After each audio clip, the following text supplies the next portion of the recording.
Rohtang tunnel, मतलब 100-200 metre और अगर होता तो भारत की सबसे बड़ी टनल हो सकती। तो पूरी मूवी तो सबने देखी होगी, बस वही हाजी पीर कहाँ है, पीर पंजाल में ही है। इंद्रासन सबसे ऊंची है 6220 और इंद्रासन के बाद देवता लोग बैठते हैं। पहले इंद्र का आसन ऊपर है, देवताओं का आसन नीचे है, तो इंद्रासन ऊपर है, देवासन या देव टिब्बा।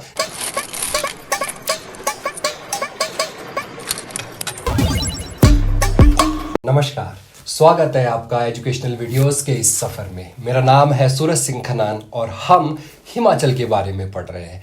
हिमाचल में हिमालयाज के बारे में पढ़ रहे हैं। इससे पहले हमने हिमालयाज का फॉर्मेशन पे पूरी वीडियो बनाई है, किस तरह से हिमालयाज का फॉर्मेशन हुआ है, और हमने शिवालिक हिल्स के बारे में भी बता दिया है, जो हिमालय का बिल्कुल आउटर मोस्ट पार्ट है, बिल्कुल बाहर वाला पार्ट है, वो है शिवालिक हिल्स। शिवालिक हिल्स के बाद हम पढ़ रहे हैं मिड हिमालयाज का। तो आज हम मिड हिमालयाज से शुरू करते हैं। को हमने 3 भागों में बांटा है हिमाचल के अंदर। वो कौन से है? पहले है शिवालिक, जिसके बारे में हम पढ़ चुके हैं। दूसरा है ये मिड हिमालय या लेसर हिमालयाज, और तीसरा है ग्रेटर हिमालय, जिसके बारे में हम आगे पढ़ने वाले हैं। तो मिड हिमालयाज को हम आगे फर्दर 2 भागों में बांटते हैं। वो 2 भाग कौन से हैं? वो है धौलाधार और पीर पंजाल। ये दोनों ही बहुत इंपॉर्टेंट और बहुत फेमस रेंजेस है। बहुत बड़ा एरिया ये कवर करती है। धौलाधार की जो हाइट है वो है 3050 मीटर से लेके 4570 मीटर तक। वहीं पीर पंजाल की हाइट है 3960 मीटर से लेके 5470 मीटर तक। जो मिड हिमालयाज है, मिड हिमालयाज की जब हमने हाइट की बात की, थोड़ा सा कंफ्यूज हो गए होंगे। जब हमने एलिवेशन की बात की, हमने बोला 1500 से 4500 मीटर तक इसका एलिवेशन है, जो एवरेज एलिवेशन है। लेकिन जब हम इसको 2 भागों में बांटा, हमने बोला धौलाधार और पीर पंजाल। धौलाधार 3000 से 4500 और पीर पंजाल 4000 से 5500, ये एवरेज है। पहली बात, 1500 से 3500 वाला एरिया कहाँ गया? ठीक है, ऐसा नहीं है कि मिड हिमालयाज में सिर्फ यही 2 ही रेंजेस आती है। जो लोअर हिमालयाज है, जो इससे थोड़ा नीचे वाला जो एरिया है, वो भी बहुत सारा एरिया मिड हिमालयाज में कवर हो जाता है, और थोड़ा सा ऊपर भी।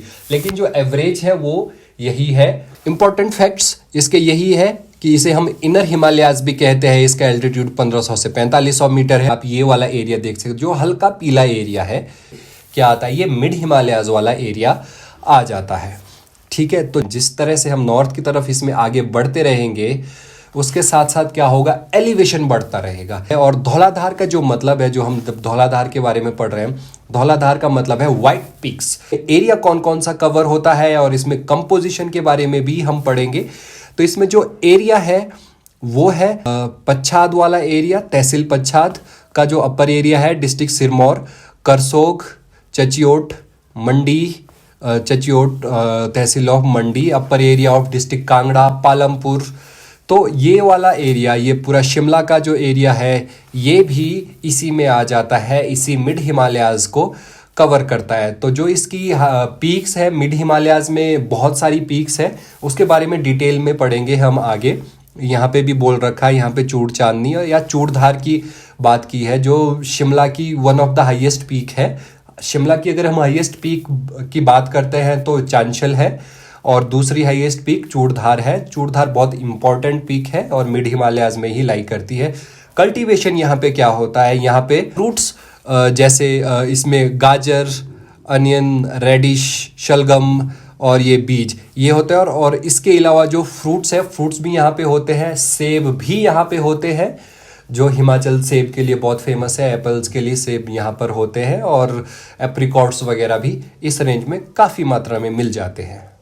इसके बाद हम डिटेल में चलते हैं धौलाधार की तरफ। इसको हम मौलाक पर्वत भी कहते हैं। पिछली वीडियो में हमने शिवालिक के बारे में पढ़ा है। मैनाक पर्वत हमने इसे बोला है। मैनाक शिवालिक को बोलते हैं, और मौलाक धौलाधार को बोलते हैं। इसको श्वेत श्रृंखल भी बोलते हैं, या श्वेत मुकुट भी बोलते हैं। श्वेत मुकुट मतलब जो इसका मुकुट है, जो इस तरह की ये चोटी रहती है, तो इसका जो ये चोटी वाला, जो ये ऊपर वाला एरिया है, ये सफ़ेद रहता है, और जो नीचे वाला एरिया है ये थोड़ा सा ग्रीन रहता है। तो इसलिए हम श्वेत श्रृंखल, श्रृंखल मतलब जो पूरी श्रृंखला है इस तरह की, ये इसकी चोटियाँ ये सब सफ़ेद है। इसकी शुरुआत बद्रीनाथ से होती है। उत्तराखंड में एक जगह है लगभग इधर, बद्रीनाथ से जब इसकी शुरुआत होती, तो बद्रीनाथ से शुरू होके इस तरह से ये एरिया आगे बढ़ता है। यहाँ पे रामपुर के पास एक नदी बहती है, सतलुज, जो इधर से आती है, यहाँ इसको इंटरसेप्ट कर देती है। सतलुज नदी कहाँ इंटरसेप्ट कर रही है? सतलुज एट रामपुर ये इंटरसेप्ट कर रही है। और थोड़ा सा आगे चल के ब्यास नदी इसको फिर से यहाँ पे इंटरसेप्ट कर देती है। कहाँ पे करती है? लारजी में ब्यास नदी इसको इंटरसेप्ट करती है। और यहीं चंबा के जो साउथ वेस्ट में तो इस तरह से यहाँ रावी नदी चलती है। तो हाईएस्ट पीक जो है धौलाधार की वो है हनुमान जी का टिब्बा। हनुमान जी का टिब्बा कहाँ है सबको पता होना चाहिए। So this is a question for you कि आप अपने कमेंट बॉक्स में इसका आंसर जरूर दें कि जो हनुमान जी का टिब्बा है जिसकी हाइट है, मैंने पहले भी बोला जब हम एलिवेशन की बात करते हैं तो हम साथ साथ में उसकी हाइट के बारे में भी पढ़ेंगे। तो हनुमान जी का टिब्बा जो कि है 5639। तो जब हम धौलाधार के बारे में पढ़ रहे थे, धौलाधार का जो बिल्कुल नॉर्थ वाला एरिया है वो बड़ा बंगाल वाली जगह में पीर पंजाल के सदर्न पार्ट से टकरा जाता है, मतलब वो दोनों वहां पे मिलते हैं। कौन सा एरिया कवर करते हैं? वो शिमला, कुल्लू, कांगड़ा और सदर्न चंबा। अब हम आते हैं पीर पंजाल पे। पीर पंजाल जो कि मैंने बोल दिया धौलाधार के एकदम बिल्कुल नॉर्थ में है, ये बड़ा बंगाल जगह पे मिलते भी है। पीर पंजाल मिड हिमालयाज की लॉन्गेस्ट रेंज है और it separate itself from Himalayas near bank of Sutlej. जो सतलुज है यहाँ से सतलुज जो बह रही है इस तरह से, ये जो पीर पंजाल है ये इस एरिया से पूरा अलग हो जाता है, सतलुज इसे अलग कर देती है। यहीं आगे जाके पीर पंजाल रावी को और ब्यास को अलग करती है और आगे जाके दूसरी साइड से इसमें चिनाब नदी बहती है। तो इसमें क्रॉप्स क्या क्या है? कैरेट्स है, प्याज है, मूली है, शलगम है और बीज आलू है। और फ्रूट्स में एप्रिकॉट्स भी यहीं पे है और फ्रूट्स में सेब जो एप्पल है इसी रेंज में काफ़ी मात्रा में होता है। और कोई फैक्ट्स इसके बारे में क्या है? अदर फैक्ट्स, इसका हाईएस्ट पीक है इंद्रासन, आपको पता होना चाहिए। इंद्रासन बिल्कुल यहाँ पे। और देव टिब्बा, इंद्रासन की हाइट कितनी है? 6220 और देव टिब्बा की कितनी है? 6001 मीटर।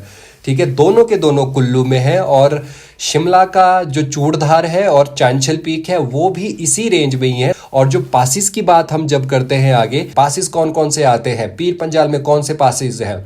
रोहतांग पास आपने पढ़ा होगा, रोहतांग सबको पता है। रोहतांग को लाशों का ढेर भी इसी को कहा जाता है। ये मनाली में है। रोहतांग मनाली और केलोंग को जोड़ने का काम करता है। पास का मतलब समझ गए?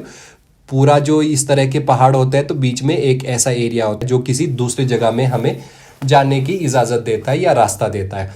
तो ये पास है, इधर मनाली है और इधर केलोंग है। रोहतांग पास, मनाली और केलोंग मतलब कुल्लू और लाहौल स्पीति। लाहौल स्पीति का हेडक्वार्टर है केलोंग और मनाली कुल्लू में है, आप सभी को पता होगा।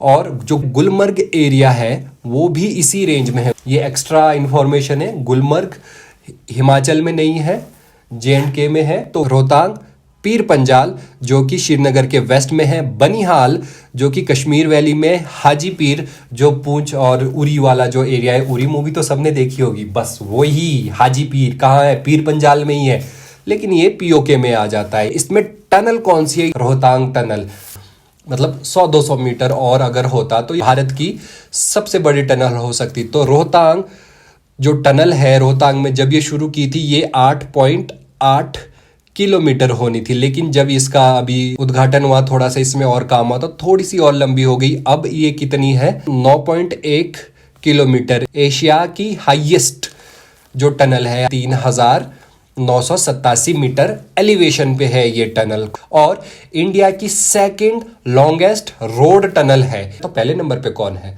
ये भी याद रखना चाहिए। चेनानी नशरी रोड टनल है ये, जम्मू कश्मीर में ये। और जो लॉन्गेस्ट रेलवे टनल है ये कौन सी है? बनिहाल, हमने बनिहाल में पढ़ा, ये देखो ये बनिहार कश्मीर वैली में ही है। ये लॉन्गेस्ट रेलवे टनल है, 11.2 किलोमीटर है। और जवाहर टनल बनिहाल में ही है, 2.5 किलोमीटर। एरिया कौन कौन सा एरिया कवर करता है? सिरमौर का पच्छाद और रेणुका, चचियोट और करसोग, कांगड़ा का पालमपुर और कांगड़ा अपर एरिया, और चुराहा और चंबा का जो अपर एरिया है। Let's make a quick revise. Mid Himalayas को 2 भागों में बांटा है। कौन से 2 भाग है? धौलाधार 3000 से 4500 मीटर और पीर पंजाल 4000 से 5500 मीटर। कौन कौन सी यहाँ पे पीक है? ये पीक है हनुमान जी का टिब्बा। धौलाधार का जो सबसे ऊंचा है वो है हनुमान जी का टिब्बा, 5650 मीटर है। और दूसरे नंबर पे हम पढ़ते हैं रिवर्स। रिवर्स कौन कौन सी रिवर्स है?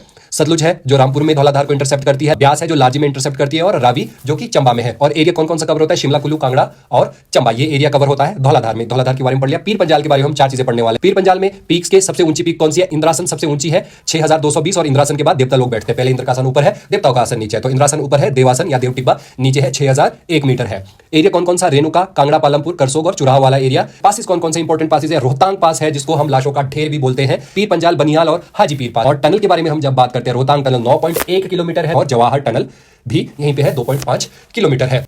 तो आज हमने मिड हिमालयाज के बारे में बहुत डिटेल में पढ़ा, बहुत अच्छे से पढ़ा। मुझे उम्मीद है आपको वीडियो पसंद आई है। अगर आपको वीडियो पसंद आई है तो वीडियो पे लाइक जरूर कर दो। कमेंट बॉक्स में अपने सुझाव, अपने सजेशंस आप हमारे साथ शेयर कर सकते हो। बेल आइकन की घंटी को दबाना बिल्कुल भी मत भूलना। हमारे चैनल को सब्सक्राइब तो कर ही दो, बहुत मेहनत कर रहे हैं। ये सारी इंफॉर्मेशंस आपको सही लग रही होगी या फिर आपके काम आएगी, और बेशक आनी चाहिए। हिमाचल के बारे में पढ़ रहे हैं हम, कुछ भी क्लासेस नहीं छोड़ने वाले हैं और बहुत जल्दी हम इंडियन हिस्ट्री की क्लासेस भी शुरू करने वाले हैं अपने इसी यूट्यूब चैनल पर। मुझे उम्मीद है आपकी प्रिपरेशंस अच्छी चल रही होगी और ये और ज़्यादा अच्छी चलती रहनी चाहिए। मिलते हैं अगली क्लास में, तब तक के लिए नमस्कार, जय हिंद।